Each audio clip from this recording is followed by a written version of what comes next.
1ஆம் தேதி பணம் வந்தது அப்படின்னா நல்லா ஜாலியாக செலவு பண்ணுவாங்க. எல்லாம் சினிமாவுக்கு போவாங்க, ஹோட்டலுக்கு போவாங்க, வேண்டியதெல்லாம் வாங்குவாங்க, நல்லா வண்டிக்கு பெட்ரோல் அடிச்சுட்டு ஊரெல்லாம் சுற்றுவாங்க. எல்லாம் பண்ணுறது ஒரு 15 நாள் ஃப்ரெண்ட்ஸ். ஓகேங்களா? 1ஆம் தேதி பணம் வந்ததும் 15ஆம் தேதி வரைக்கும் நல்ல ஜாலியாக செலவு பண்ணிடுவாங்க. எல்லாம் பண்ணிடுவாங்க. பண்ணி முடிச்சுட்டு அடுத்த 15 நாள் என்ன பண்ணுறது அப்படின்னு உட்காந்துருப்பாங்க. கையில் பணமே இருக்காது. ஆனால் எல்லா இடத்துக்கும் போகணும், அதை பண்ணணும், இதை பண்ணணும்னு சொல்லி ஆசை இருக்கும்.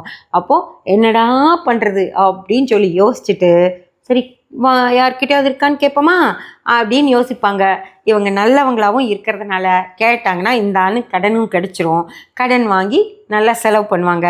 அடுத்த மாதம் பணம் வந்ததும் முதல்ல கடனை திருப்பி கொடுத்துட்டு பார்த்தாலே அரைவாசி பணம் அங்கே இருக்காது. திரும்பியும் ஜாலியாக செலவு பண்ணால் இந்த மாதம் 10ஆம் தேதியே எல்லா பணமும் தீர்ந்து போயிடும். அந்த மாதிரி இந்த 8 மாத காலங்கள் வெட்டியாக கடன் வாங்குறவங்க இந்த கேதுவுடைய அஸ்வினி மகம் மூல நட்சத்திரக்காரர்களாக தான் இருப்பாங்க.